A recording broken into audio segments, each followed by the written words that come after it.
Bengal, and it is a dream come true for me today because when I check out my book reviews, I think West Bengal students are really kind regarding my book, and that's why West Bengal is having a very special corner in my heart. So when Mr. Mukherjee invited me to come for a talk with you people, I was more than happy to come. And first of all, I would like to thank each one of you, whether you have read the book or not read the book, but thank you so much for all your love and all your affection. Now, taking forward the conversation, I'll divide my talk into 3 sessions. First being how to prepare for UPSC and state services. Now, I'm a person who has cleared UPSC thrice, state services also, and some couple of other exams. So I feel there's one strategy which, if applied properly, it helps you. So I hope everybody over here is comfortable in English. Yes, ma'am. Okay, right. So I would be sharing that strategy with you today. So what we can do to crack, these exams, especially focused on UPSC and WBCS. Then I'll be touching some portion about how to prepare history, since history is something which is very close to my heart. And then I'll be looking forward to your questions and answers about various stages of preparation. Now, in the first stage, let's start about UPSC and state PCS. Whenever we start for any exam, the first stage, as rightly told by Mr. Pavneet Singh also, you have to brush up your basics.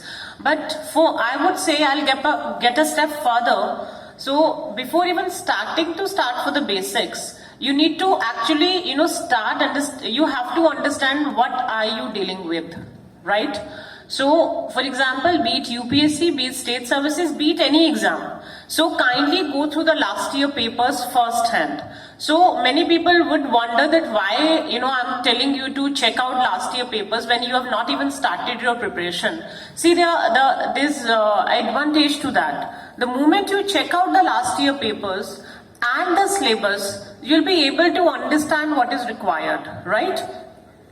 So, are we having a movable mic?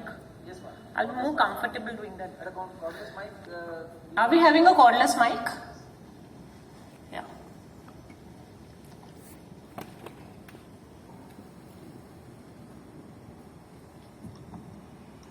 Is it audible? Is it audible at the back? Right.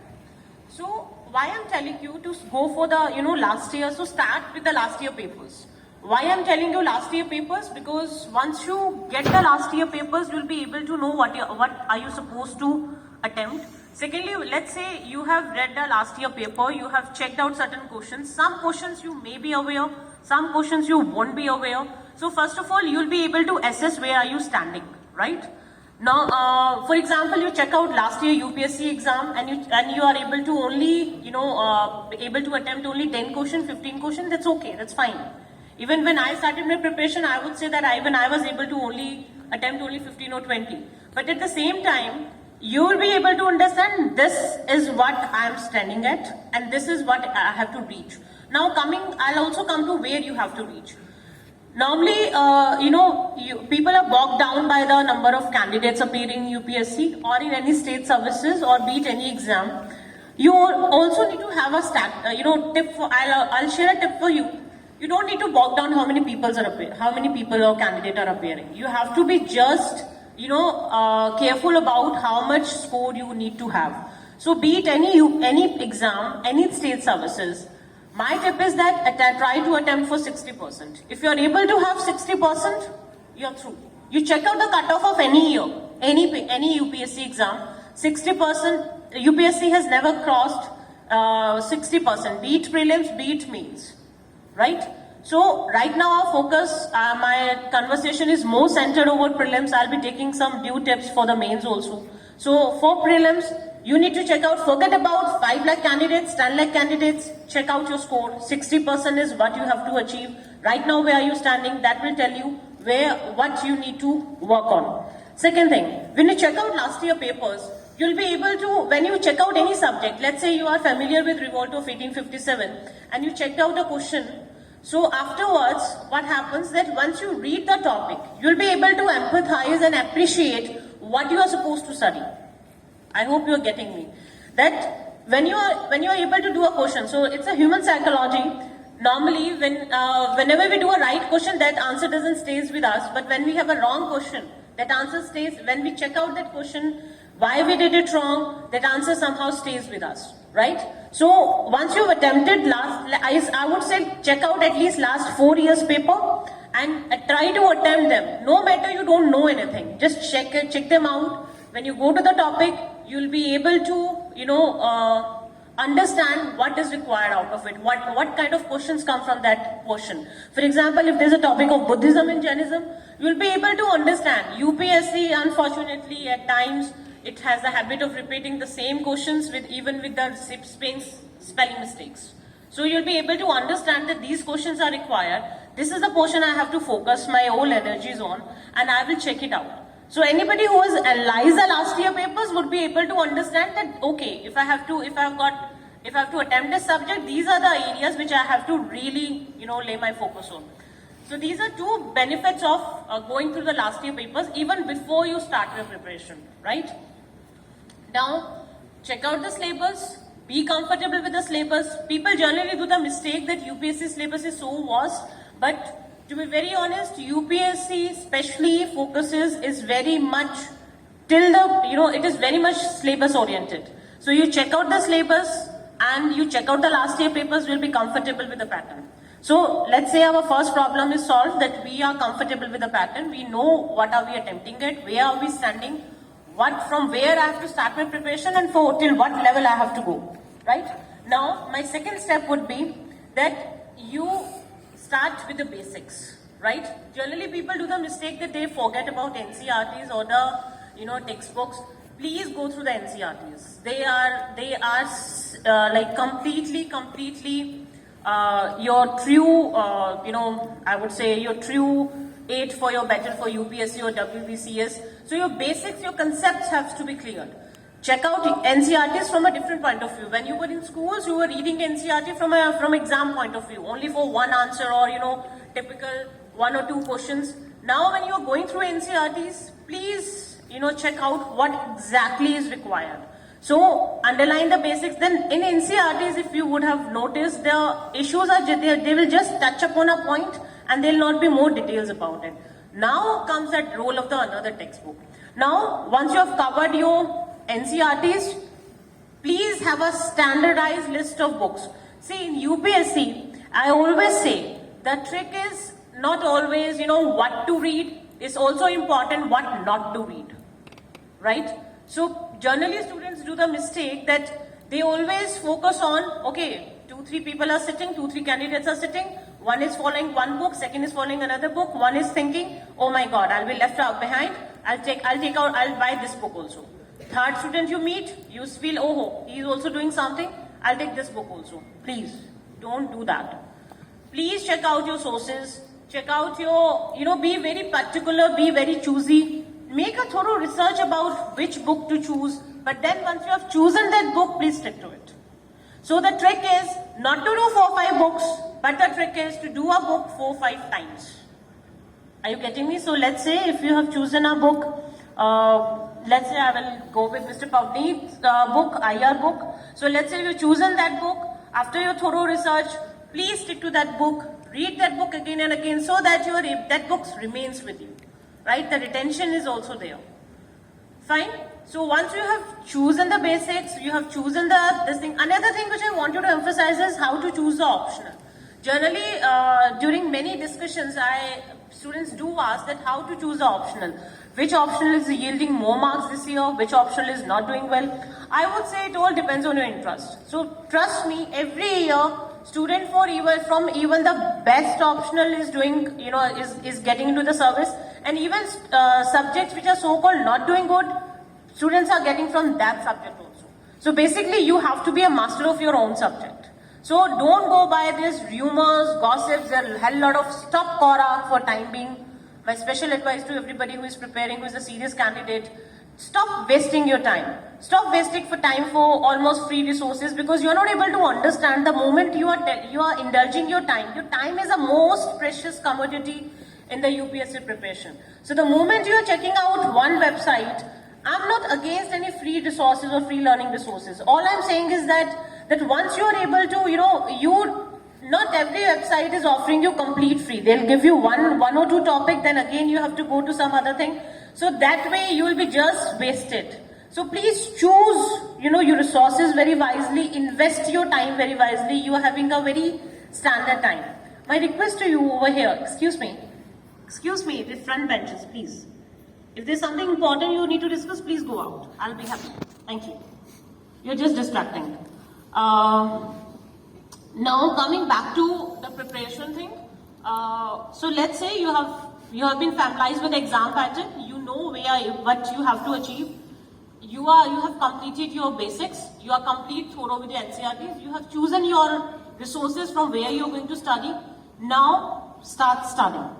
Just I think brush up with the newspaper. I would say Hindu and the Indian Express are the newspaper. Then do check out Doordarshan News every day. Please at least devote half an hour to the Doordarshan News segment. Then there's Rajya Sabha TV. Then there's Lok Sabha TV. I would say Rajya Sabha TV is my preference, because if you check out their shows, I think there's one show, Mr. Pavneet, you must be aware that discussion, World Affairs, World Paranormal, it's really good. So you check out 9 to 10. So in the evening slot, if you check out any time of Rajya Sabha TV, in the evening especially 9 to 10, devote 1 hour to Rajya Sabha TV. And take a journal with you while you're watching Rajya Sabha TV, and jot down the important points. So every day they are having some discussion. After a half an hour news session, they are having a discussion on certain important topics. So that itself, all these topics are generally which are going to appear in your mains examination or be it in your prelims, depending on what is the topic. So let's say if they're having a discussion about uniform civil code, or let's say hijab issue. So every day they are having discussions. Every day they are having, even every week they are having some discussion on international affair. I'm forgetting the name of the show. Maybe World Panorama. And in that it's a wonderful discussion.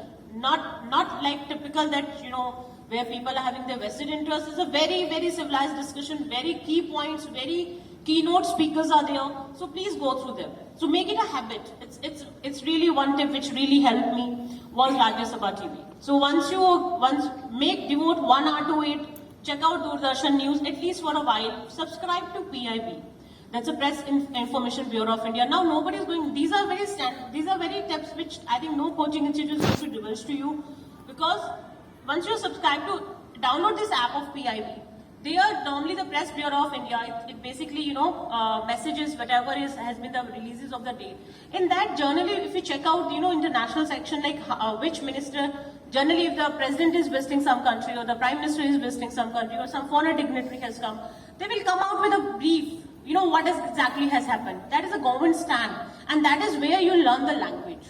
How to answer, how to approach answer, how to be diplomatic in this front. So the more you read, the more you're able to, so it's very quick. It's just download the app in between your breaks. Please check out that app, and you'll be, I think it will really help you out in your international affairs, and even it will make you understand what are the current topics, what are the things which are going on, right? So once you have done all this, these are the just basics. Now comes what to do next. Once you're thorough with I would say, let's say you have invested your 4-5 months of your preparation into the UPSC. You have chosen a subject wisely. Again, I'm telling you at the cost of repetition, it's very important to understand what not to read, right? As it's important is what to read. So please be very cautious. You'll be very tempted in the day, to check out this source, check out that source. Please refrain from that. Right? Now once you have completed all these basics, now the second thing is that persistence. Generally in UPSC preparation, we see that people, we are having our own set of preparation strategies. Like we'll say, one candidate will try to invest 18 hours a day, then 2 days he's just out. He feels that, oh my God, I did my best. So basically the persistence and regularity, it holds the key for UPSC or beat any state services exam. So here, instead of investing just, one day you're studying too much, next day you're not even touching the subject, not at all advisable. Be sure whether you have to attend a cousin's wedding, whether you have to go for a trip, please make sure that you are going to religiously, put in 4 to 5 hours every day. Now, another query which we normally face is that how many hours of preparation do I require? It depends, right? So I would say generally if you're investing 6 to 8 hours every day, mind you, be it anything, so that is more than enough. If I check out that, during my first attempt, 2009 I'm talking about. So that time, when just as a fresh candidate, I had to check out the basics, I have to check out the optional, I have to check out everything. That time, 8 to 10 hours I used to invest.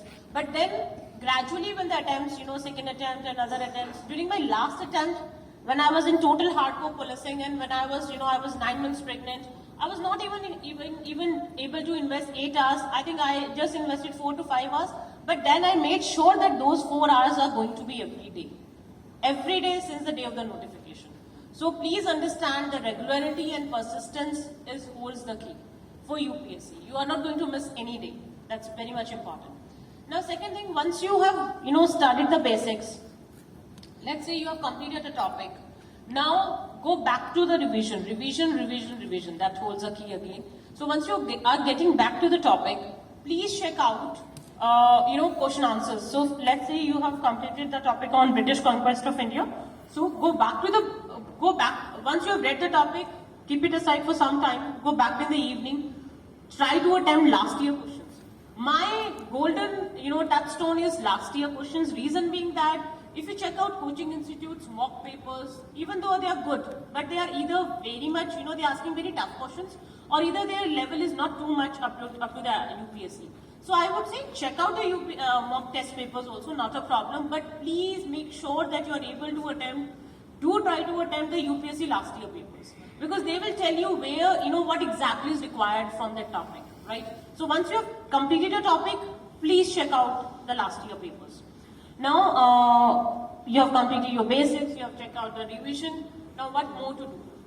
I would say that other than this, you also need to practice a lot of mock tests just before your preparation. So every stage is different. Let's say if you're reading a newspaper. So even reading a newspaper prelims is different from point of view of prelims, and even reading a newspaper for mains point of view is different. For example, let's say if I'm reading a newspaper for prelims point of view, I would basically focus on the schemes, government schemes. I would focus on something which is like any yojana announced by the government. I'll check out on the details, who are the eligible beneficiaries, which scheme it is targeting, and which ministry is launching this scheme.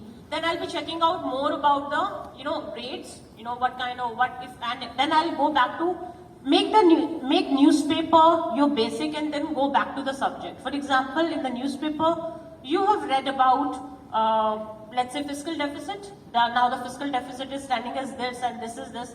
Liquidity. You have come across these new terms, liquidity, fiscal deficit. Go back to the basics. Go back to the economics basics. Check out whether are you comfortable with these. Now check out, now test, now go to the question, now later on go to the questions part of UPSC. You will check out, they will ask you questions. If the liquidity, if the market is, flooded with money, if the liquidity rises, what should be the RBI stand, what should be the monetary policy, what should be the fiscal policy. So check out, try to assess yourself every single day. Check out the newspaper. So it is a whole comprehensive approach. It is not something you are doing in silos. People do the mistake that they read a thing and they feel that, okay, this is economics, I've read this economics, I have read newspaper, the preparation is not at all integrated. Everything is integrated. When you're checking out the economics section, go back to your basics, check out whether whatever you have read, whatever concepts you have gone through, are they somehow making sense to you now? That why RBI is increasing the repo rate, why it is, decreasing the SLR, or why SLR is maintained, what is the importance, why NPAs are increasing. Try to question yourself. There's another one thing which actually helps you if you are, if you're studying in a group or so. Like I would not say group study. I would say that let's say you people are coming to a coaching institute, you are having your own group. Try to form a mini group of 4 to 5 people. people of whom you feel that you are more comfortable. Somebody would be economics, would be good in economics. Somebody would be good in geography. Try to understand from each other also. So try to have a group, try to have a discussion, try to have a roundtable conference either around your break time.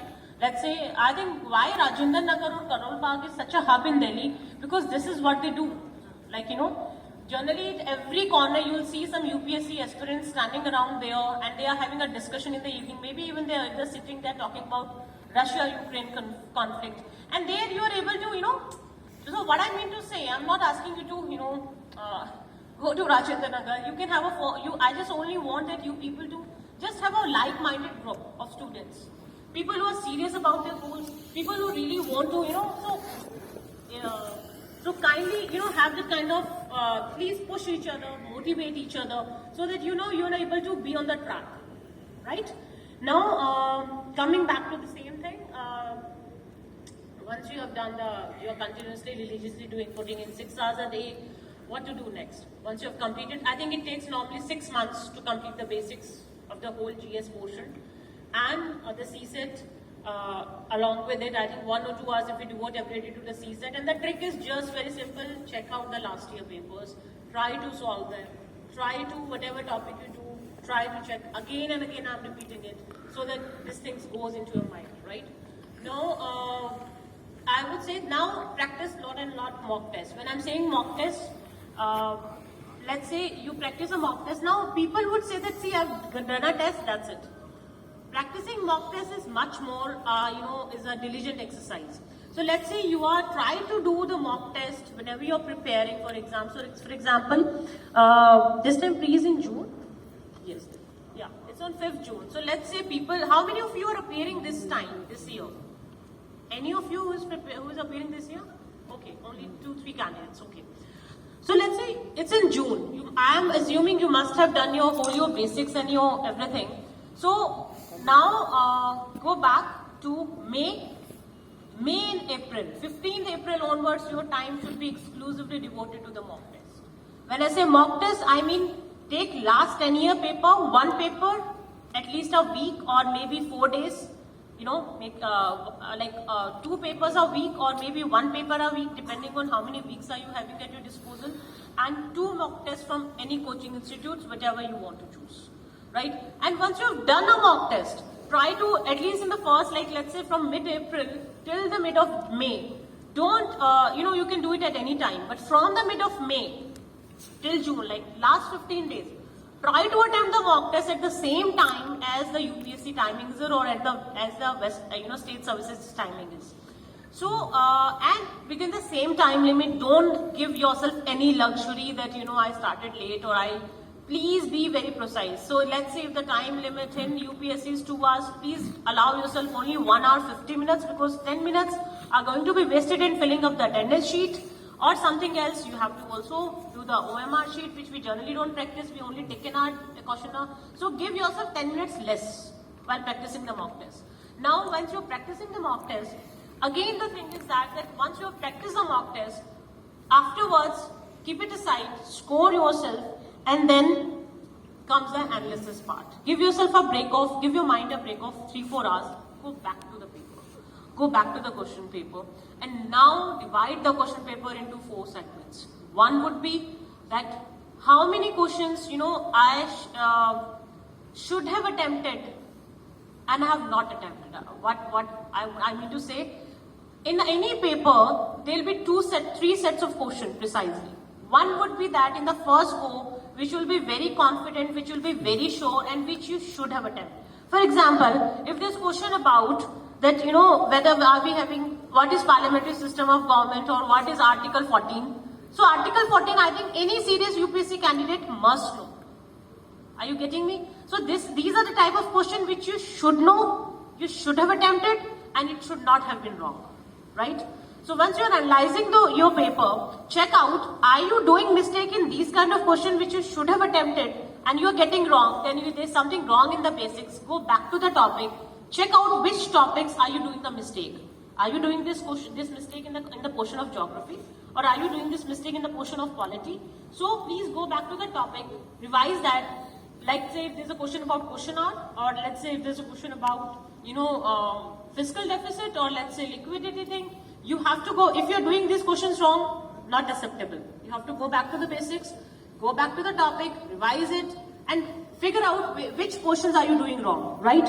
Second would be, there will be certain questions in the UPSC exam or in the state services exam where you should not attempt. As I told you, as is important what to study and what not to study, similar goes for the exam.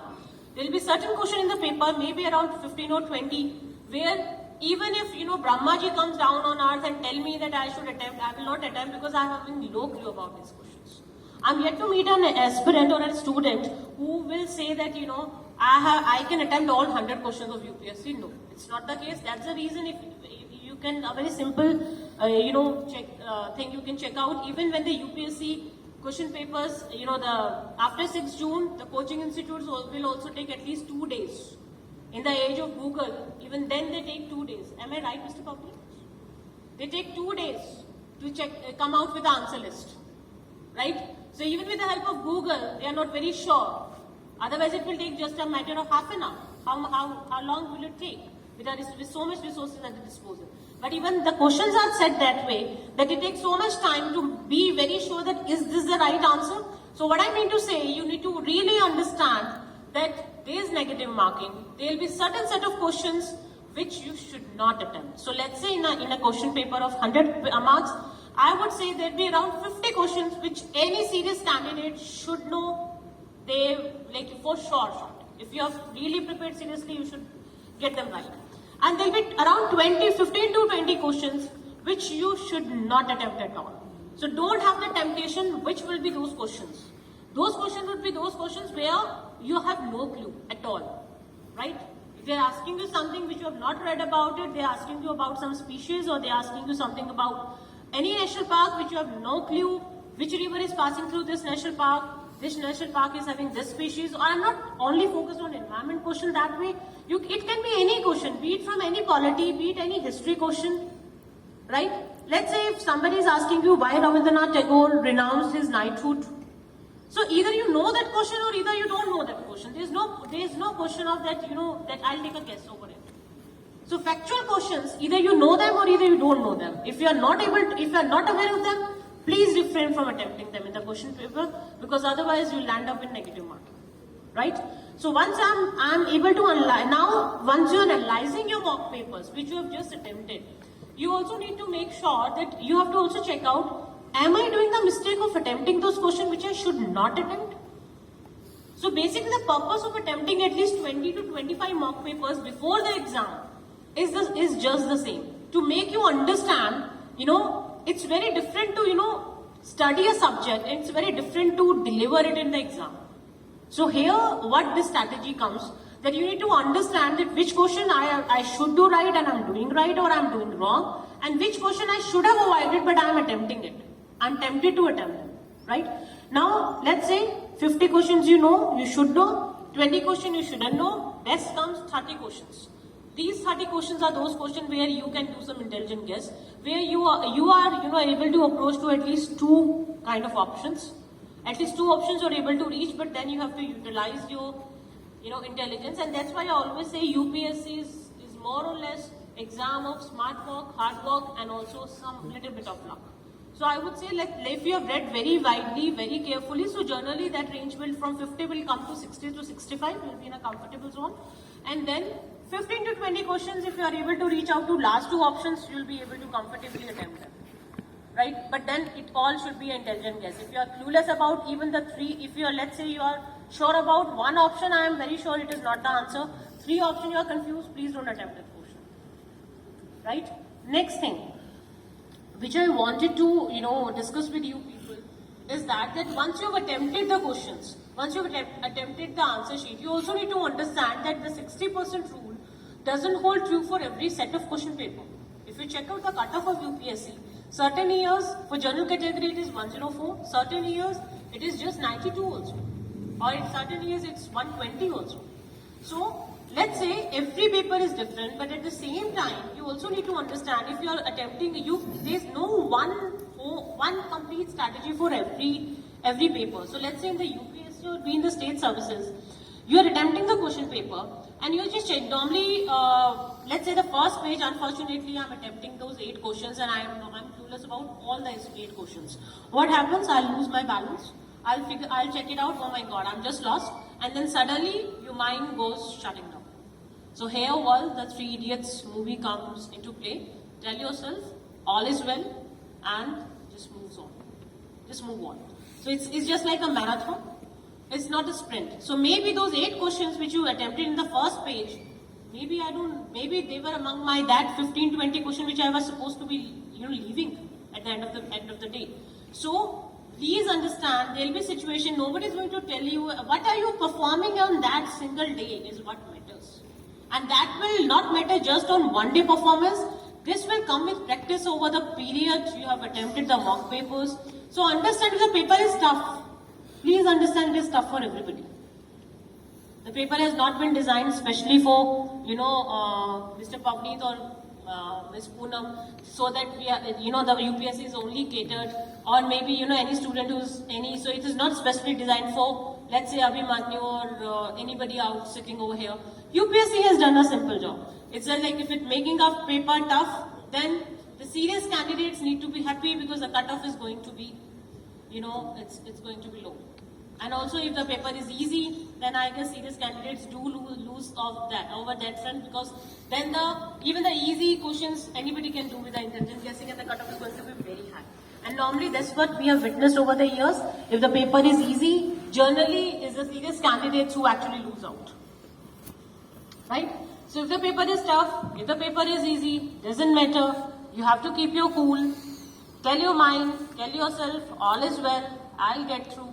And then, maybe you'll be able to Also, please stop looking around here and there in the exam, especially in the mains or in the prelims. Generally, it happens that people are so much in awe of what other people are doing. Thanks to India, even when our electricity goes out, we'll check out of the window. Okay, is our neighbor having the electricity or not? We're at least bothered that, why it is going out. So we are more bothered, is my neighbor having, he's not having, then I'm fine with it.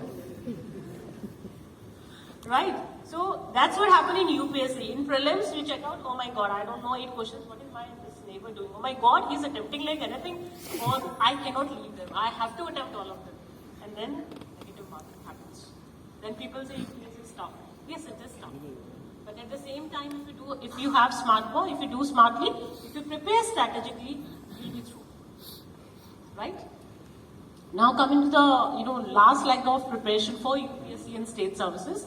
So one important thing is self-belief. Now you all will feel everybody comes on this stage. It's easy to say self-belief, attitude, confidence. It's so easy for you people to say these things. But I'm telling you from my experience, and that is there. In my first attempt when I started, so there's a small journey I'll share about me. I started as a primary school teacher way back, I think, in 2002, just after 12th standard. I did this primary school teacher course, and I got into government service. Since I was already in a government service, just after 12th standard, imagine a girl around 20 years of age.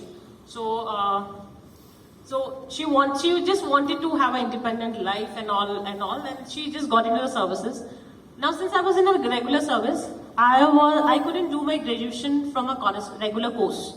Like, I cannot enroll. Since you are in a government service, you have to read either from correspondence, or after 5 years, you can take a study leave. Now, I did it from correspondence, not even correspondence, I did it as an external student from University of Delhi. And then after completing my graduation, I could sit for certain graduate level exam. Even then, the UPSC was not in my mind at all. Why? Underconfidence. I would always feel just like people who would be sitting over here, it requires 18 hours. I remember I used to go to University of Delhi Arts Faculty Library. There were these Diggaj, veteran people sitting out there, and when I'll be looking at them, all they will be doing is just studying. And since I was having this underconfidence, that I don't know what is my option, what option to choose. There's nobody to guide around me. And then I was always feeling, no, UPSC, some people from other planets do it. I'm definitely not from that planet. And for that you have to study 18 hours. What not? You have to be from St. Stephen's, you have to be from so blah, blah, blah, blah, blah. And then I never attempted UPSC at the age of 23, 24 when I should have attempted even just after my graduation. And I gave the State Bank PO. I gave couple of PO exams. I cleared them. And I went into State Bank of India as a probationer. And after serving for 3 years, somehow I was not very happy with banking. So I gave this SSC graduate level. Again, not UPSC. That's not my, I never had that confidence.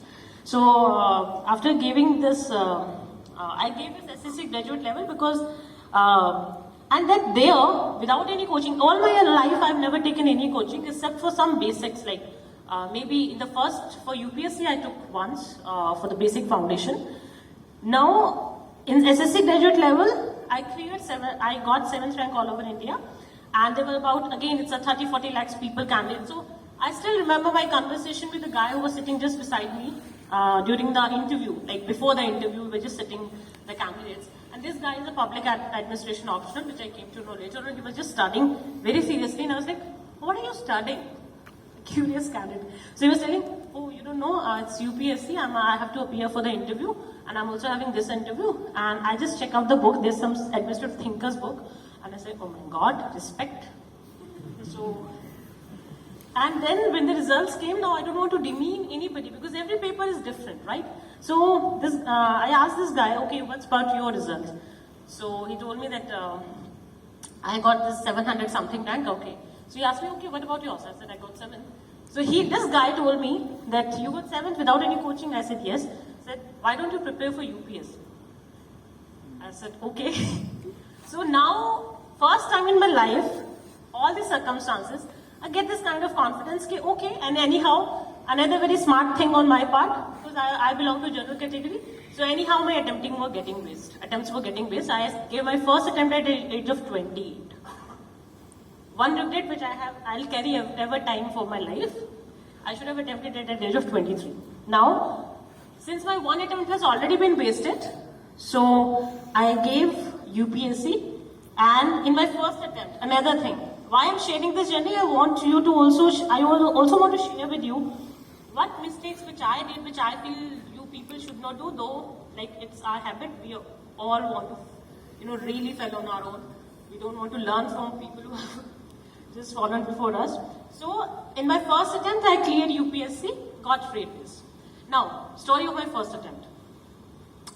So, I'm just clueless what this UPSC journey is. I was in bank full time in Chandigarh, posted in Chandigarh, and there I enrolled in a coaching institute because I was totally unaware. I have to choose an option.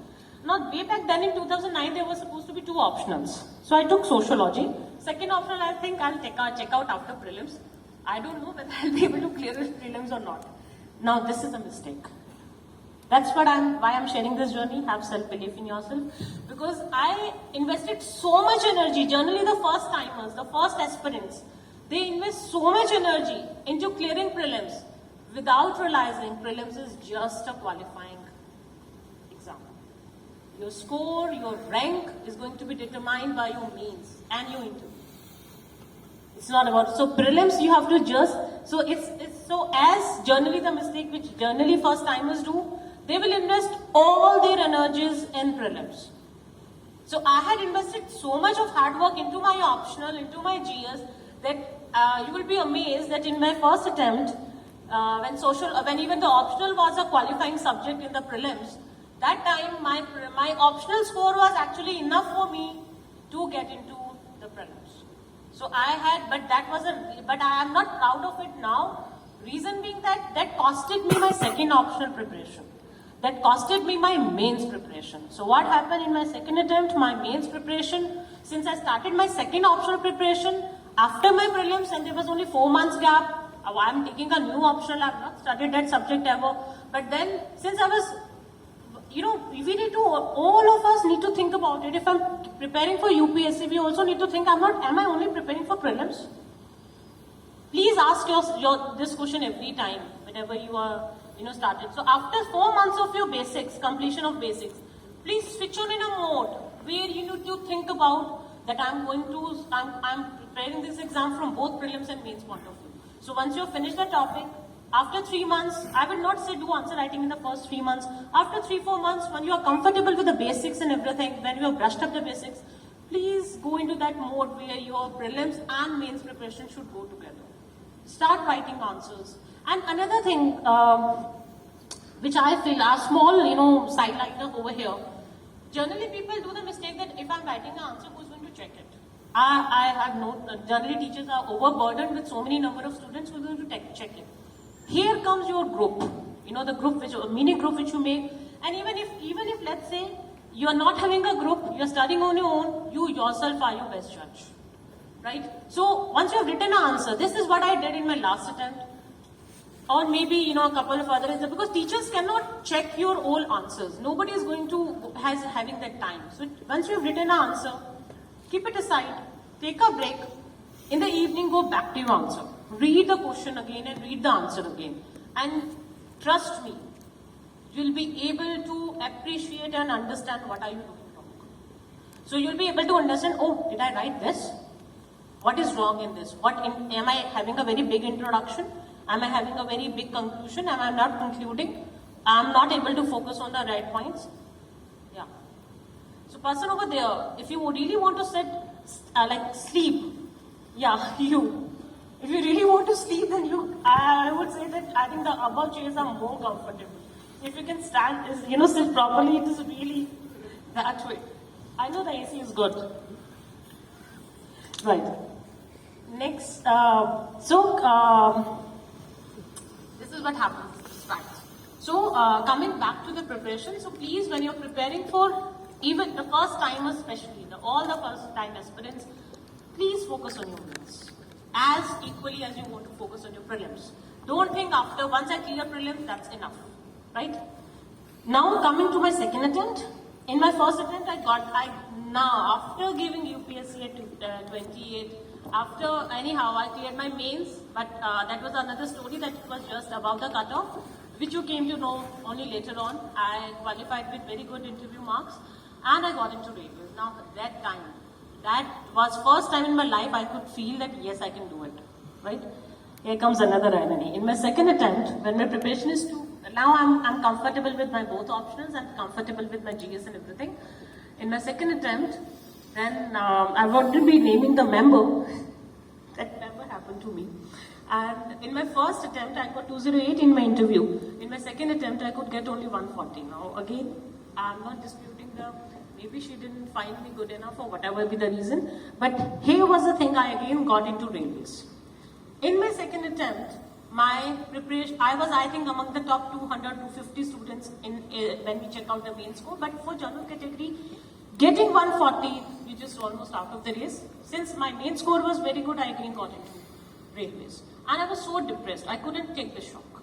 And just after 20 days, there was prelims, CSET paper, and another lesson here, learning here, that I just missed my prelims by 0.5 marks that year when the CSET was introduced, but I missed it. You miss it by 0.5, or you miss it by 2, or you miss it by 20, you just miss it. So this very day, I've got these 2 regrets. One, I never started very early, and second is that in my third attempt, after second attempt, I was almost very sure that I'll be in the services. I couldn't take back that setback, that why again railways? So, and then I couldn't, those 20 days, had I, maintained my cool, had I maintained my calm, I would have thought that, it's just a part of the journey. As I am now telling you very intelligently to you, it's just a marathon, not a sprint. This wisdom comes later on. So that time I should have, checked out. But anyhow, CSET would have been very easy for me because I have cleared bank PO, that much tougher exam in terms of aptitude, quantitative aptitudes and all.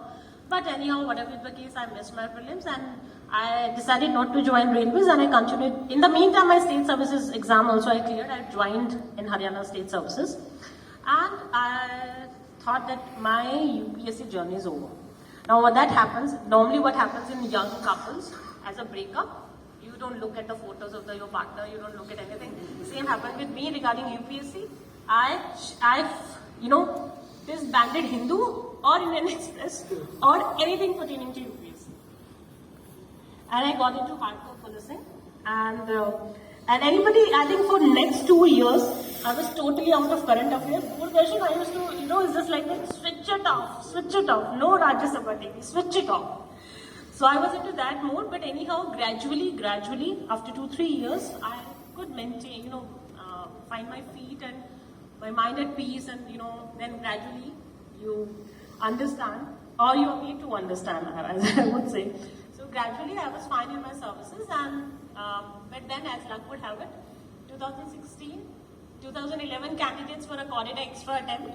Now here comes the story. So it's really like a movie. So 2011 candidates were given an extra attempt irrespective of the age, and all because my 3 attempts, general category age-wise, I had just completed.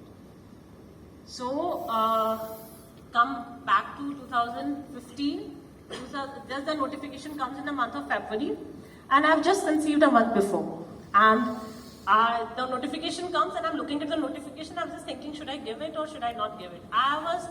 In this 5 years, the syllabus has changed. The pattern has changed. Now, there was not 2 optional, there were only 1 optional. Now, ethics paper have been introduced, certain papers have been, differently. So, I still remember I was just sitting with my husband, and I was just thinking what to do, should I attempt this exam? And then my husband tells me that, see, UPSC is not going to give you extra attempt, and oh my God, she's pregnant, we need to give her next attempt next year. So if you want to really attempt it, just attempt it. And there's nothing to lose. And this is what I think each one of you should remember. If you go with this strategy in your mind that there's nothing to lose, you will actually not lose anything. Because the moment you are bogged down to the expectations, you are going to the prelims, you are shivering with every option, you are feeling as if your life is at stake, you are going to do a lot of mistakes. So please, I always say, prepare, hope for the best, but prepare for the worst. That is what the key is. Now in my last attempt, when I gave my prelims, I was 9 months pregnant, I gave the exam, total into hardcore policing, only getting 2 to 3 hours of reading anything, and there I think my initial knowledge came into use, because once you've gone through the basics, these basics stay with you. Somehow you know what is constitution, you know what is parliamentary system, you have to just brush up the areas, and that time, those 4 hours came handy every day, every morning. I used to invest 2 hours, because obviously I was not in a mood to take, complete leave and so I invested 2 hours in the morning, I invested 2 hours in the evening, and somehow, I gave my prelims with the attitude. I got 124 marks in the prelims paper. So that was around 62 questions. Again, I stick with my strategy. I knew that I cannot cover up the current affairs portion in such a short span of time. I stuck, I really stick to the same strategy, traditional areas. If I have to, I attempted last year papers. I only attempted last 10 years paper, that's it. And traditional papers. Now, see why it is different for me as a third timer, because the thing is that I've already been through the process. I'm able to understand questions in a much different way. This comes gradually, right? So, but what I feel that consistency, that ability to understand what is required after this exam, it actually helped me in my prelims cracking. And that year, I think 124 was a very good score, even in prelims, but thanks to Almighty, I got a very good score. But then, in the meantime, and again, I got in a shutdown mode, because anyhow, my son was born in December for mains, and I've not checked out the syllabus and everything. But as I was telling you, 3 idiots, all is well, all is well. Just telling myself. So, I got only 2.5 months of preparation for mains examination, something which I feel that, I was at a disadvantage, but at the same time, I always believe that, if life will never give you the best cards. Now, after coming through all this journey myself, I always believe that life is going to be unfair to you, each one of us. And it's going to give us, the worst card, the best card. Whatever cards, you may get the best card someday, you may get the worst cards. But it all depends on you how better you play with those cards. So whatever cards you are having, please try to play the best with them. Same I did. I give my mains and whatever preparation I could have. Anybody who has been a mother over here can understand those 2.5 months of a young baby, because you're just like a zombie. You're not able to catch out on a sleep and whatnot. But one of the beautiful period of my life, the most cherished one. And I gave my mains and I cleared it. I got the best rank out of that. But then again, I'm telling you, standing over here, that one thing which changed in my last attempt was self-belief and attitude. So what mistake which generally all of us do when we are just starting our preparation, we always see UPSC at this pedestal. Something like a monster, something like a big or angel, or maybe like God, and we are just like, we are too small in front of that. So once you're having that kind of attitude, which most of us had, at least I had, or most of us have in our first attempt. So when we treat UPSC as such a thing, we're always going to be at a disadvantage. Because we'll be always doubting our options, we'll be always doubting ourselves, we will be always doubting our confidence and our abilities. The moment you at least bring it to that much level where I can at least, if not like, see, really level to level, I could see at least at some platform, I think the problem is sorted out. Because then on the day of your performance, be it your mains or be it your prelims, you will not be able to, you'll not be having that added pressure. Because while those 30 questions I'm telling you, 50 questions every serious candidate will get right, 20 questions every serious candidate has to, leave them aside. 30 questions are going to decide you whether you are able to clear the prelims or not. And those 30 questions, that nervousness, that fear, that actually makes you doubt yourself too much. So every option, if you're thinking, oh my God, my whole life depends on it, whether I'll be able to do it. So that added pressure sometimes results in something. So what I mean to say, please maintain your cool. Please understand this is just an exam. And see the irony of it, after being in IRSIT for about 4 years, I left it. I went it back to my state services. I'm right now posted in Haryana, and then another thing, the girl who was not even sure that she'll clear UPSC at any stage, and at the age of 23, this girl is standing before you, sermonizing you, and written 2 books on UPSC preparation. Thanks to Almighty, they are doing good. So this is what I feel, this journey has been. It's been a roller coaster, but at the same time, now when I look back, I really want to tell that girl that had you, had that self-belief and attitude in you at the age of 23, things would have been maybe different. But at the end of the day, now I can also empathize and I can appreciate that, now coming from my own example, my heart was not into revenue services. I got into IRSIT. I served there for 4 years. I didn't like it. I came back. So one thing which is so much after, I left it.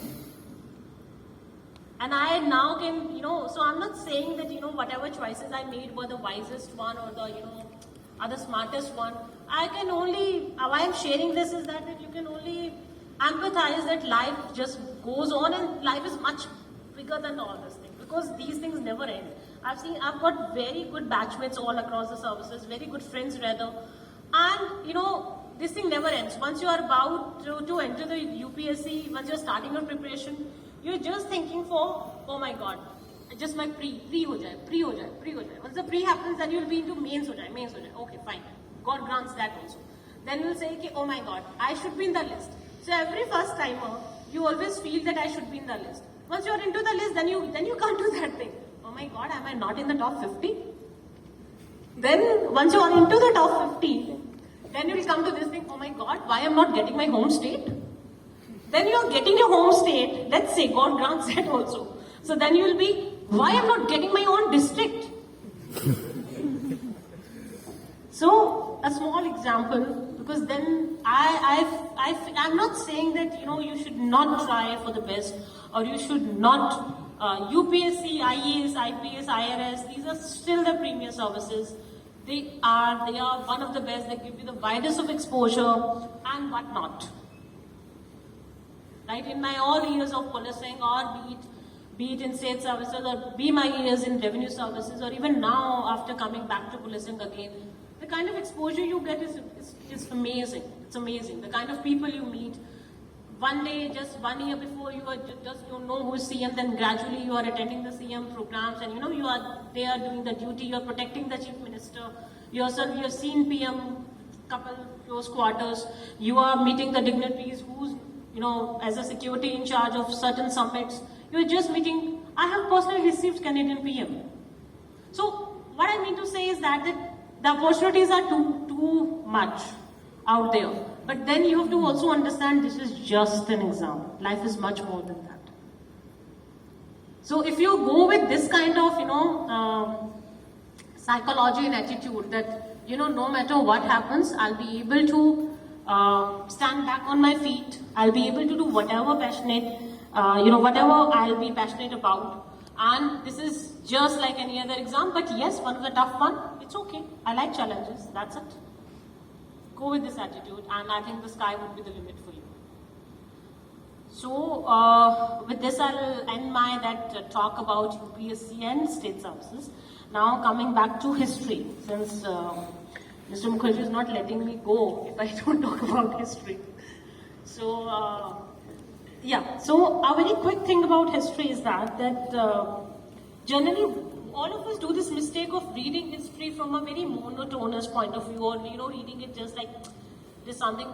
You need to understand that any subject, be it history, be it any other subject, you have to read it if you are reading it from a conceptual point of view, and you have to, if you read, especially history, I would say, if you read it as a story, it will stay with you, right? If you're reading polity, so I will not be restricting myself to complete history over in this section. I would also taking yourself to some snippets of other subjects. Let's say if you're reading polity, if you're able to understand, I remember for sure that at least when I learned what is constitution in my school days, I could never empathize or never appreciate what exactly is constitution till my UPSC preparation. Because now I'm able to understand, what exactly is the role of constitution, why it is having such a huge significance, why there are 3 organs of government, and why there is a clear-cut separation of powers, and why that has to be maintained. What is executive? What is judiciary? So normally when we start out, we are not able to understand that what is legislature, what is the role of legislature, how legislature and executive are different, how are they performing the same role. So once you're understanding anything, if you study anything from that kind of, how would I say, just like a movie or just like a story, where you can understand, now I'm able to understand, I'm able to appreciate it. So I think that thing will stay with you very often, right? So similar goes to the history, that if you're going to study the historical events, one, in a story kind of way, check out which dynasty came first, what happened, what were the main rulers, what they did, who constructed, what was the significance of that construction. Try to keep on questioning, whatever you are studying. Try to maintain that kind of curiosity, try to maintain that kind of thing, so these things will stay with you. Second thing, whatever you are studying, especially in history, try to study in a kind of interlinkages fashion, so interconnected way.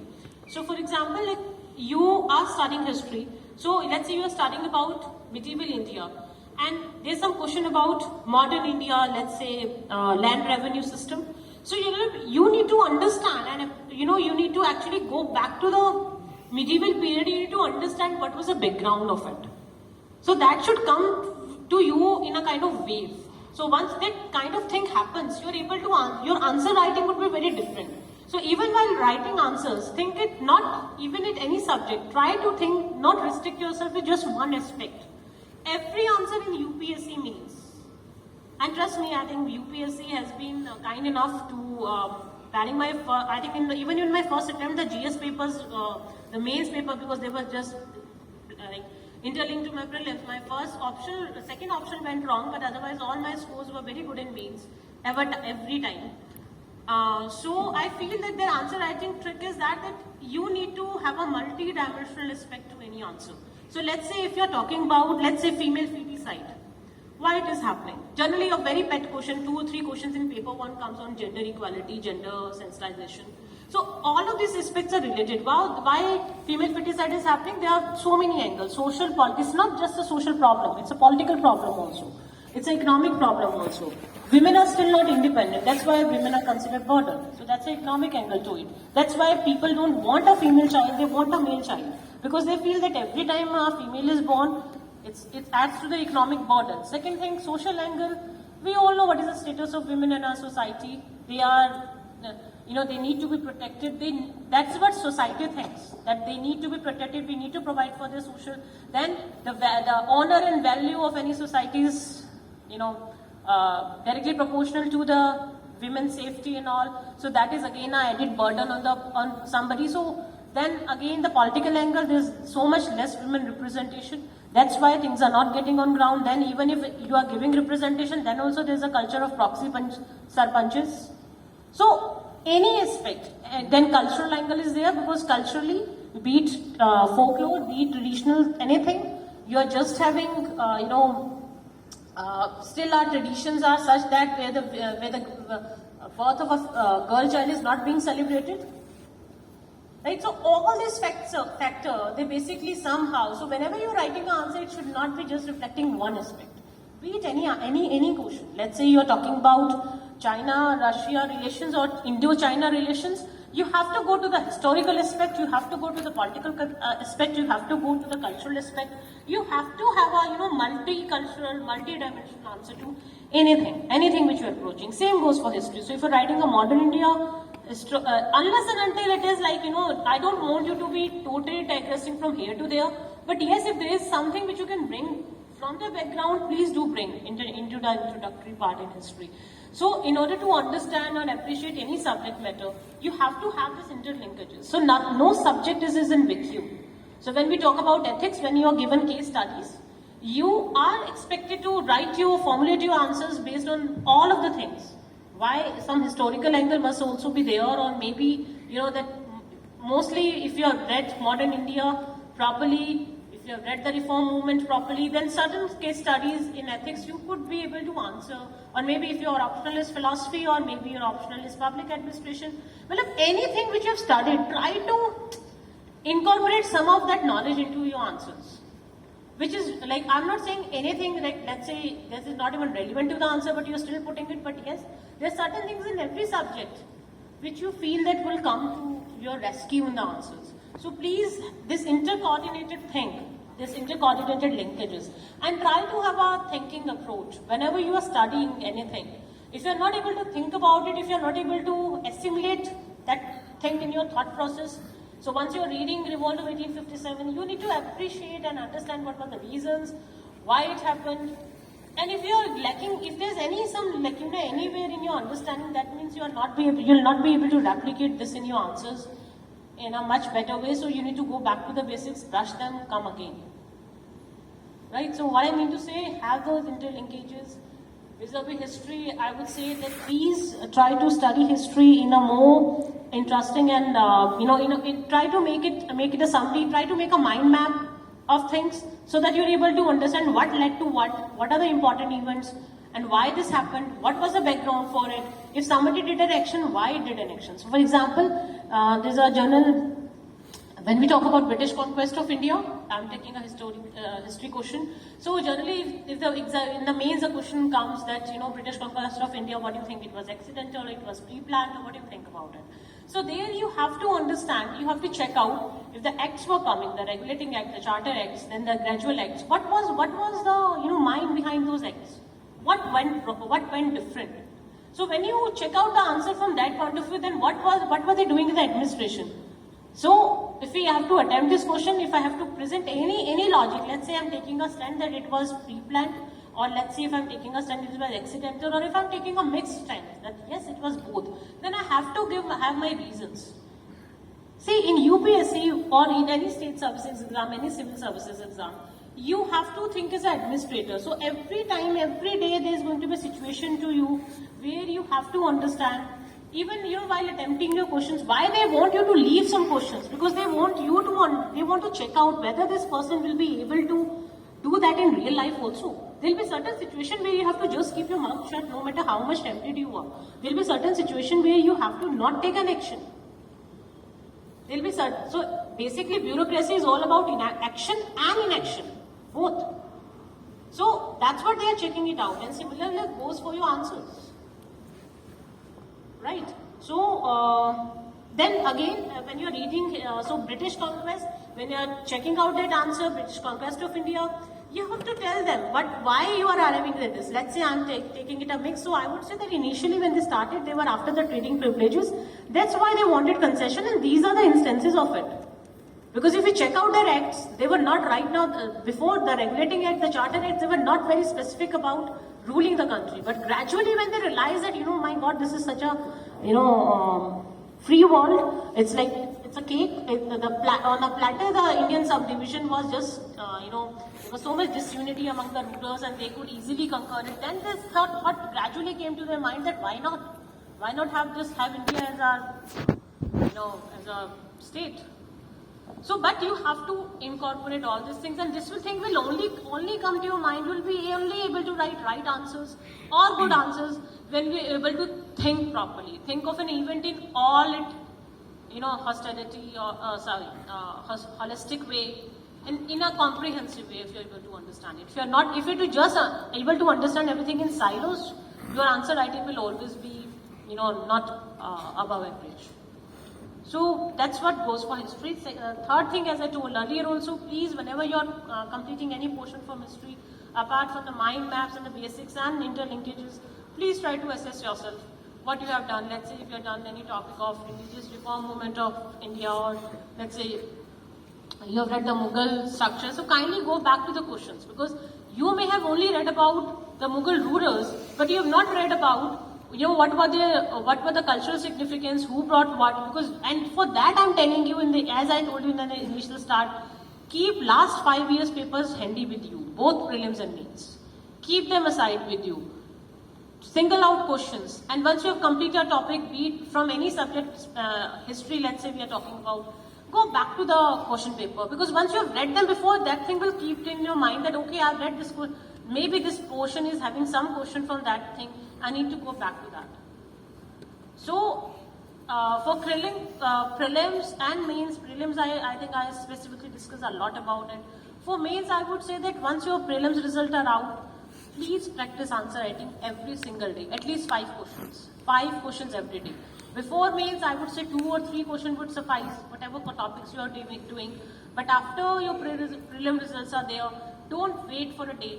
Please start writing 5 questions. And I think the easiest way is that either take a coaching institute, take 2 coaching institute questions and take 3 last year question papers.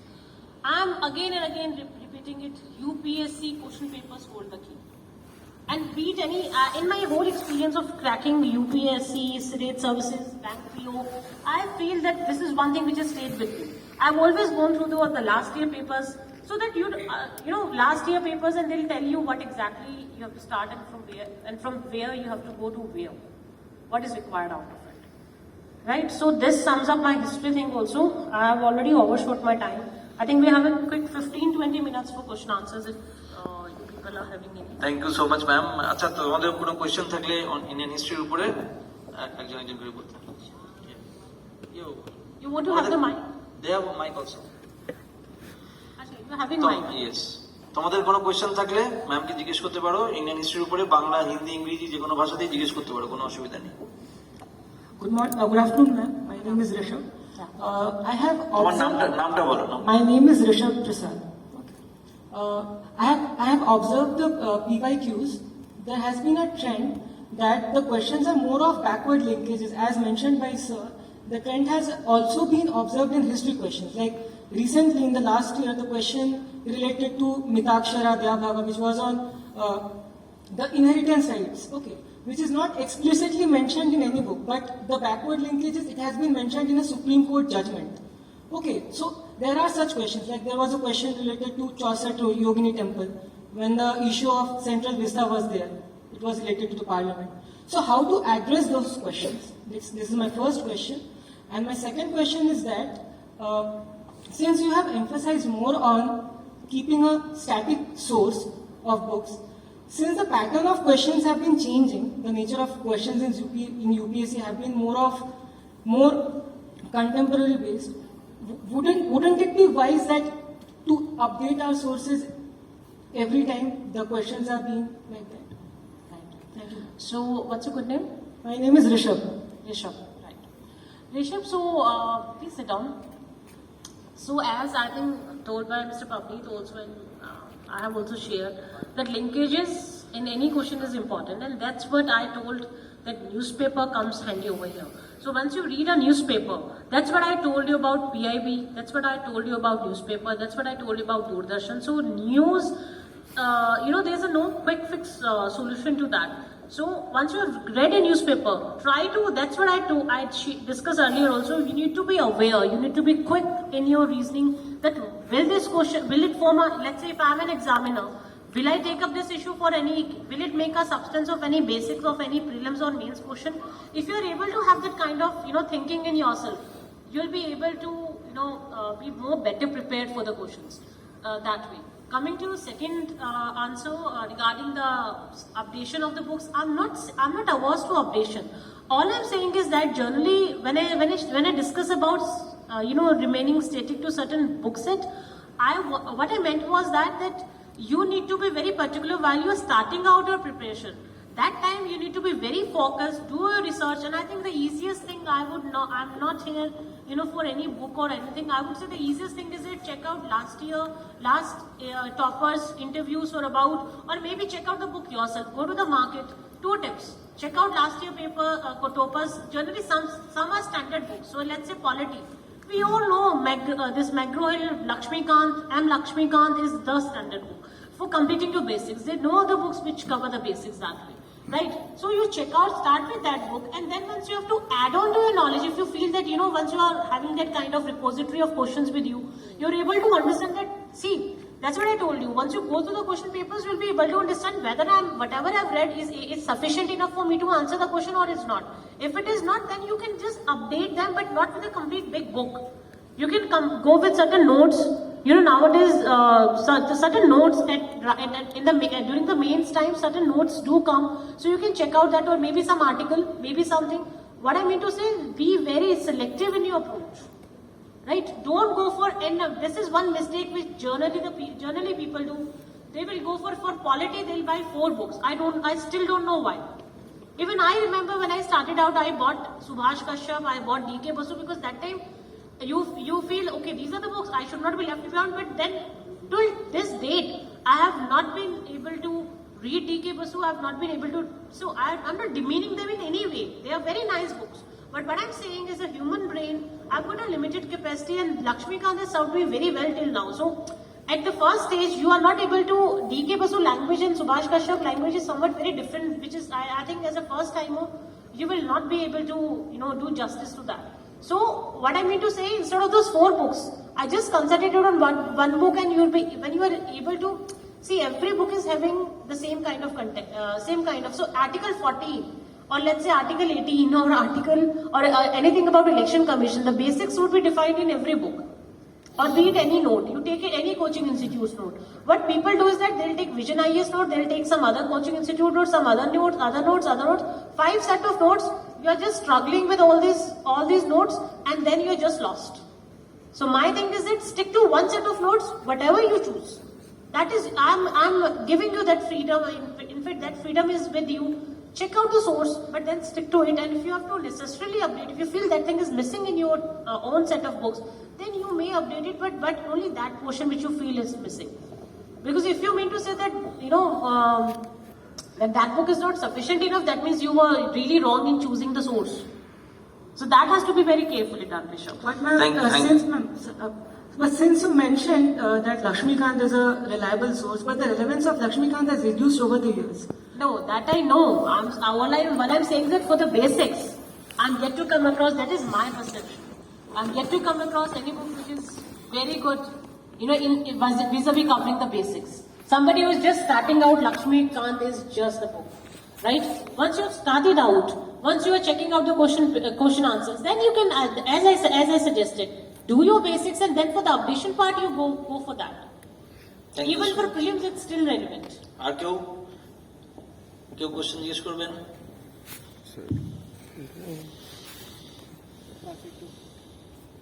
বলো, নাম বলুন না। নমস্কার madam, আমি উৎপল পাড়াল বলছি। Madam, আপনি কিছুক্ষণ আগেই বললেন যে প্রিভিয়াস ইয়ার কোয়েশ্চেন পেপারটা দেখার জন্য। তো যেহেতু আমি সবেমাত্র প্রিপারেশন শুরু করেছি WBCS এর জন্য, তো প্রিভিয়াস ইয়ার কোয়েশ্চেন পেপার আমি যখন দেখছি, তো প্রথমত আমি বুঝতে পারছি না যে এটা কোন চ্যাপ্টার থেকে বা এটা কোন টপিক। এবার তখন আমি যেই সলভ করতে যাচ্ছি, আমি দেখতে পাচ্ছি যে ম্যাক্সিমামই এটা আমি জানি না, ব্যাপারটা অজানা। তখন একটা ভীতি ক্রিয়েট হচ্ছে, আর আরো একটা যেটা বিষয় সেটা হচ্ছে যে সেটা কোন টপিক থেকে আসছে বা কোন বিষয় থেকে বড় কথা কোন টপিক বা এটা একটু প্রবলেম হচ্ছে।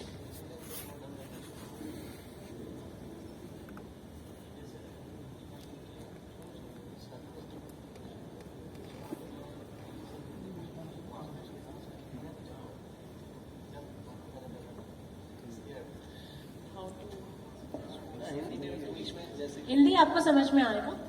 या सो जो मैं को समझ पा रही हूँ, आपका प्रश्न ये है कि जब आप प्रीवियस ईयर क्वेश्चंस जब कर रहे हैं स्टार्टिंग में, तो आपको ये समझ नहीं आ रहा वो किस टॉपिक से है और उससे आपका डर बढ़ रहा है, राइट? तो मुझे लगता है कि इसमें डरने की जरूरत नहीं है, आपको ये समझने की जरूरत है कि जब आप लास्ट ईयर के पेपर्स करेंगे उठा के, तो मैंने खुद ही बोला कि आपके 10 या 15 क्वेश्चन ही आप कर पाएंगे अगर आप बेसिक्स अगर आपके थोड़े बहुत भी ठीक है तो। लेकिन आप ये समझ पाएंगे कि अगर सपोज मैं कोई भी टॉपिक पढ़ रही हूँ फ्यूचर में, तो मैं समझ पाऊंगी कि मुझे इसमें इस तरह से पढ़ना है। फॉर एग्जाम्पल बुद्धिज्म जैनिज्म अगर मैं पढ़ रही हूँ तो मुझे समझ में आएगा कि मेरे को इस एस्पेक्ट पे ज्यादा फोकस करना है, राइट? अगर आप देखेंगे तो 3 क्वेश्चन ऐसे हैं बुद्धिज्म जैनिज्म में जो सेम क्वेश्चन है और वो सेम क्वेश्चन रिपीट हुआ है 3 साल, UPSC I am talking about, right? तो मुझे लगता है कि आई एम नॉट सेइंग कि आप लोगों को इस पर डिपेंड करना है, this is just an exception, but आपको काफी सारे ऐसे एरिया समझ में आ जाएंगे। आप स्टार्टिंग में बेशक आप वो टॉपिक्स को ना आइडेंटिफाई कर पाए, लेकिन जब आप अपनी तैयारी करेंगे शुरू, जब आप करेंगे धीरे धीरे पढ़ेंगे, तो आप वो कर पाएंगे, आप समझ पाएंगे कि ये इस टॉपिक का है और आप उसकी रेलिवेंस को भी समझ पाएंगे कि मुझे इस टॉपिक में से ये पढ़ना है, और डरने से कुछ नहीं होगा, राइट? Thank you ma'am.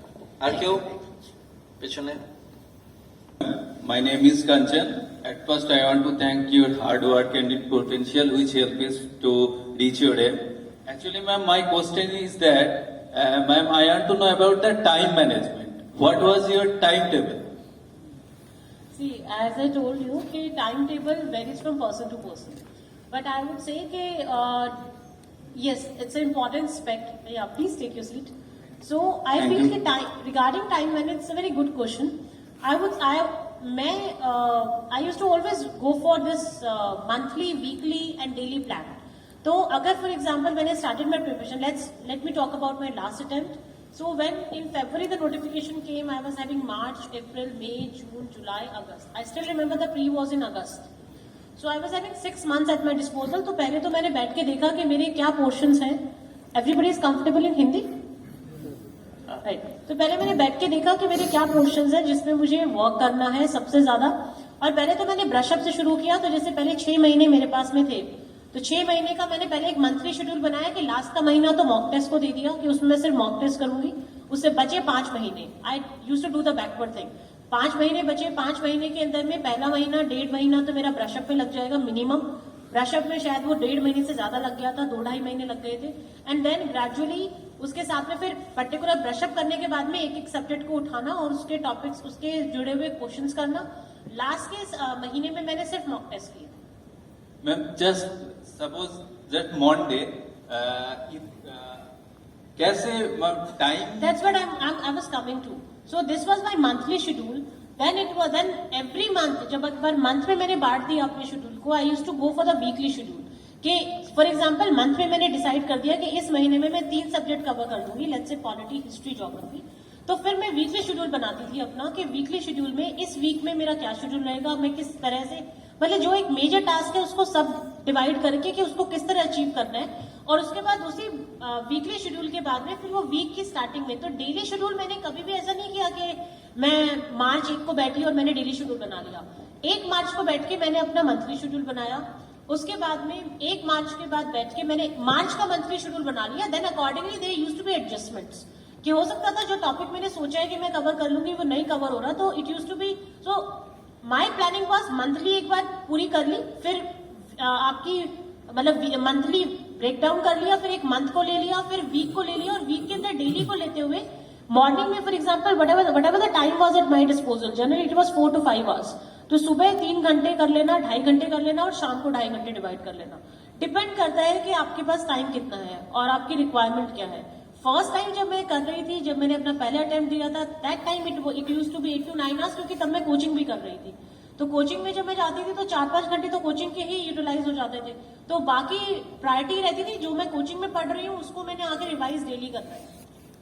सो उसको वो फिर see I can not dictate you what should be your time table. It is very flexible approach. All I can tell you is that you need to plan ahead.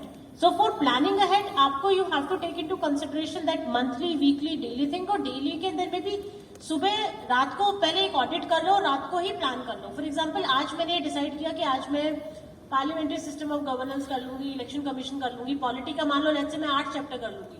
तो फिर मैं शाम को बैठ के देखती थी कि सुबह मेरा प्लान था कि 8 चैप्टर करने हैं, शाम तक हुआ कि नहीं हुआ. नहीं हुआ तो आई यूज टू ऑडिट कि व्हाट वेयर वेंट रॉन्ग, और उसके बाद वही उसी चीज का प्लान अगले दिन की मॉर्निंग में हो जाता था. तो audit has to be very important every day. That is my tip for that thing. बाकी it is all individualised. I can not nobody can make a time table for you.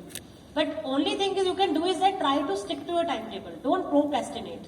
हम लोग क्या करते हैं कि टाइम टेबल बनाएंगे, एक तो बहुत ज्यादा प्लानिंग में हम टाइम इन्वेस्ट कर देते हैं.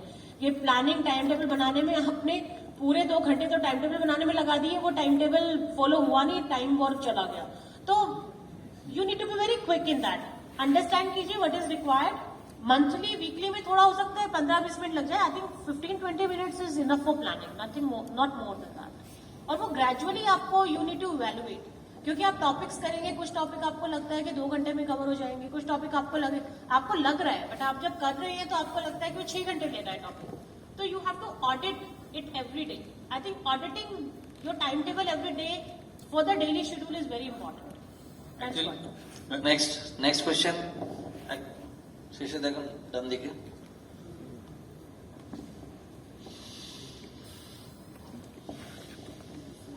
If you can share with us. নামটা বলো. My name is Shubhi Sharpal. If you can share with us your UPSC exam interview session experience, then I'll be grateful to you, ma'am. Well, UPSC interview sessions were very good. At least bearing the second attempt.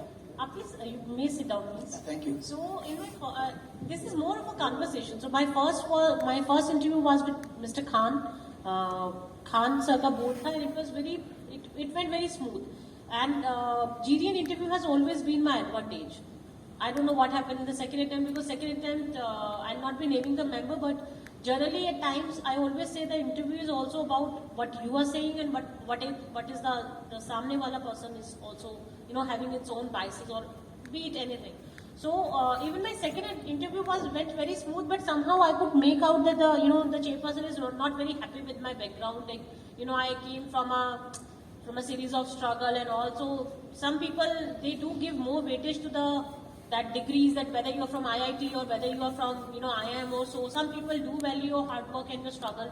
So it all depends on person to person, but having said that is not in your hands, right? So that whatever is going into the other person's mind is not in your hand. So all my other interviews, even in my third interview was Arvind Saxena sir interview, and it went very smooth. It was mostly focused on your DAF. So interview is mostly dependent on your DAF. One tip which I want to give to every aspirant, since for the last now 5-6 years I have been associated in mentoring the students for the interviews. I've been taking their mock interviews. So anyone touch wood, like my intuition is almost my hunch comes very handy, because generally after so much of experience and all, I'm able to figure out that this person is going to get this much, almost all about, and it happens, more or less it happens, because generally one other thing is in your DAF. So when you're filling your DAF, you have to be very careful. And also the photograph. एक tip जो अभी भी हम interviews ले रहे हैं, like on my weekends when I get time I take mock interviews. तो वहां पे एक चीज जो बड़ी वो लगती है, वो है आपकी प्रोफेशनल फोटो होनी चाहिए. कई लोगों ने टी-शर्ट में फोटो खिंचवा रखी होती है, तो आपका first impression he what I'm saying is that you have to prepare yourself very professionally for this. These things even I realized with experience. Even I would not have the same thing. So fill your DAF very carefully. आपका mostly interview, मेरा सारा interview, और in fact तकरीबन 80% of the candidates का interview आपका DAF पे होता है.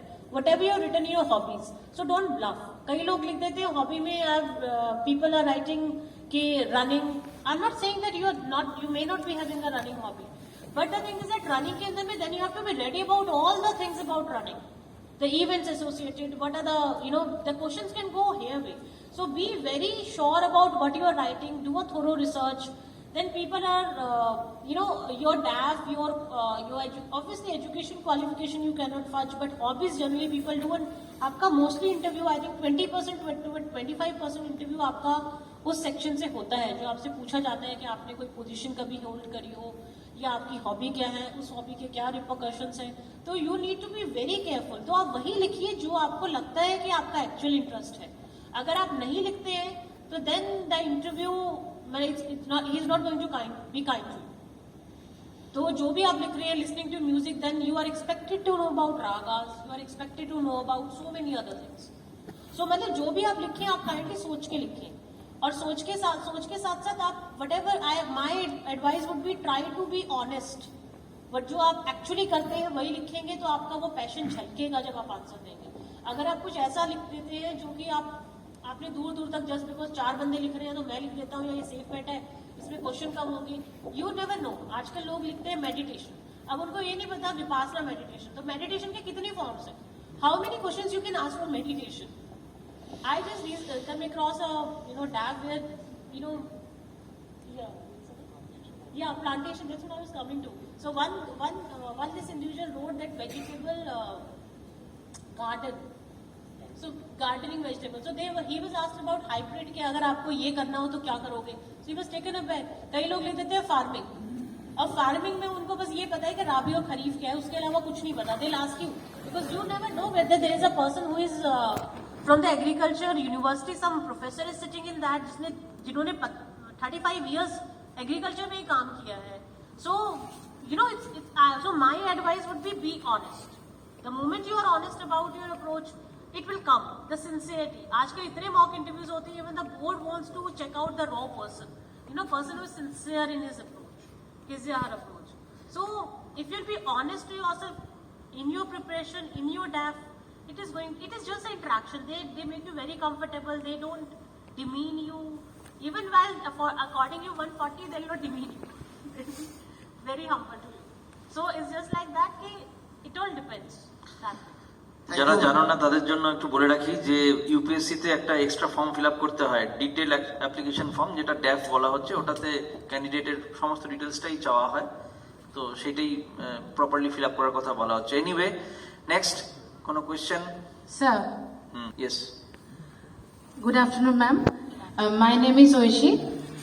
According to you, after completion of a topic, go through the previous year questions. So basically, I did the same thing, but what I literally do after completion of previous year questions, I go through a mock or not mock, actually MCQ book. After meanwhile solving the MCQ, some questions I found unknown to me that what I read in the chapter. So my question is, will we note down the unknown topic, or complete analysis of the topic, or skip the question because we need to attend 55 to 60%. Right. So as I told you, please sit. So as I mentioned repeatedly in my conversation that please attempt last year papers. So generally what happens जब आप किसी भी MCQ को उठाते हैं book को, so depends. Generally the coaching institute questions are not very, either they'll be very tough, and either they'll be very low standard. So that's not the real barometer. So what I would say अगर आप UPSC को कोई paper कर रहे हैं, last year papers आजकल market में तो द एनालिस्ट आजकल तो subject wise they have differentiated booklets आ रही है जिसमें subject wise they have divided के यूपीएससी के लास्ट ईयर के 10 साल के पेपर क्या है, उसको उठाइए. अगर उसमें आपको कोई ऐसा टॉपिक मिलता है, now again don't, I would से कि उसमें कोई टॉपिक मिल रहा है लास्ट 10 years में, उसको तो कर लीजिए आप. उसके अंदर में भी डिपेंडिंग ऑन के even after studying a topic will be able to have a hunch कि इसमें मुझे कितना डीप जाना है. राइट. फॉर एग्जाम्पल अगर कोई स्टूडेंट मेरे पास आए और वो बोले कि ma'am I have not studied Asian and medieval और मेरे को कोई भी 2 टॉपिक्स बताइए जो करने ही करने हैं, तो I would say Buddhism, Jainism and Indus Valley civilisation with experience, because now I know कि over the period of time सबसे ज्यादा क्वेश्चन इस चैप्टर से पूछे जा रहे हैं और मुझे ये भी पता है कि किस तरह के क्वेश्चन पूछे जा रहे हैं. तो जब आप एमसीक्यूज कर रहे हैं तो अगर वो कोई कोचिंग का कर रहे हैं तो आई वुड से कि आई वुड अवॉइड दैट कि मैं करूंगी कि अगर यूपीएससी के कोई क्वेश्चंस ऐसे आ रहे हैं जो मुझे नहीं आ रहे हैं, even after reading the material, then I have a basic understanding of them depending again, मतलब आपका सोर्स ही आपने अगर गलत पकड़ा हुआ है और उसमें वो क्वेश्चन ही नहीं है रेलिवेंट, तो मैं कुछ नहीं कह सकती, बट अगर कोई भी ढंग का सोर्स पकड़ा होगा तो उसमें रेलिवेंट क्वेश्चंस होंगे। सपोज आपने 10 साल के पेपर क्वेश्चन करे और उसमें आपको लगता है कि out of 10 let's say 2 you are not able to do, that's okay, that's completely okay, because as I told you 15 to 20% questions वैसे भी होंगे जो आपको नहीं करने। You should not be the know all. Even in interview, as I would like to mention that generally people have this illusion कि I have batchmates who have cleared UPSC after giving consecutively 10 no's to an answer, to a question. जिन्होंने पूछा कि what is the answer? I don't know. What is the answer? I don't know. So thus I don't know के बाद में भी they have got 210. Because all they are looking for is a sincere person, a honest person. And there will be people who want to bluff their way out. They will be just screwed by the board. Right? So same happens so coming back to your question. So please UPSC को barometer रखिए, अगर उसमें ऐसा आ रहा है 1-2 question तो it's okay, उनके basics पढ़ लीजिए, लेकिन अगर उससे ज्यादा आपके गलत हो रहे हैं that means you have to change the source, right? Thank you. Thank you, ma'am.